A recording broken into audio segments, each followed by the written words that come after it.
Alors ici, on est sur un site de 6 hectares, hein. On a à peu près 20 000 m² couverts. Et je dirais que c'est l'essentiel de nos effectifs sont là. On est à peu près 160 personnes, hein. Il y a une centaine à peu près ici.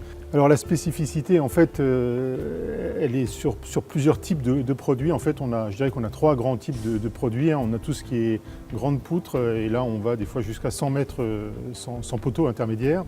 On monte aussi avec des systèmes de poteaux et de poutres pour faire des immeubles. Et là, on est actuellement à une dizaine d'étages en hauteur, donc ça fait déjà des bâtiments d'une certaine taille.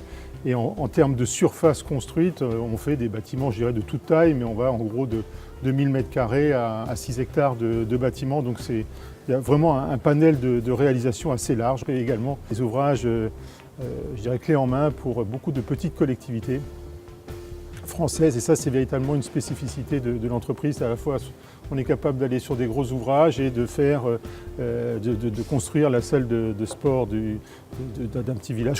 On a un spectre assez large d'intervention. On travaille dans le monde entier, hein.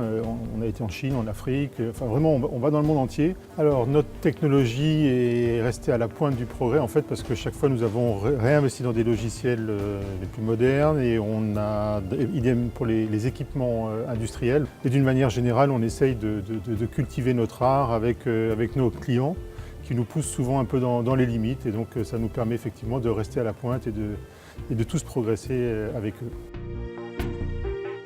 À peu près 8-10 ans, on essaye de revenir sur des approvisionnements locaux, et en particulier dans les Vosges. Et donc maintenant, ça pèse à peu près une trentaine de pourcents.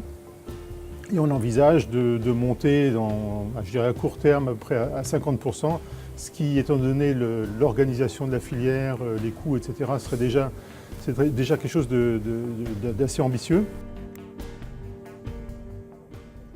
À côté de cette vie Matisse, j'ai une vie dans les sphères, je dirais, de la profession du bois.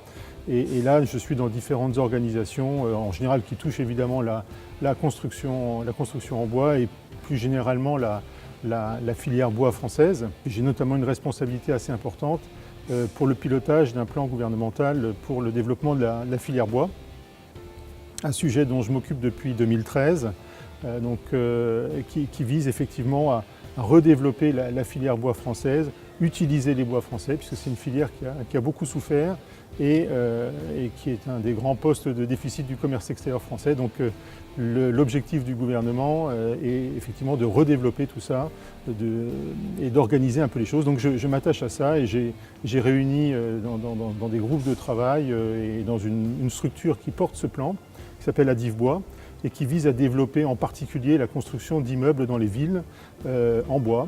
Et il y a un deuxième gros projet auquel nous nous attaquons plutôt, je dirais, c'est la construction du village olympique et de certains bâtiments olympiques qui seront, en 2024 donc en France, qui seront en bois, parce que le gouvernement a pris des engagements en termes de bilan carbone, de biosourcés, etc., qui sont extrêmement ambitieux. Puis finalement, le bois a toute sa place là-dedans, et on va essayer évidemment de développer et d'en construire beaucoup.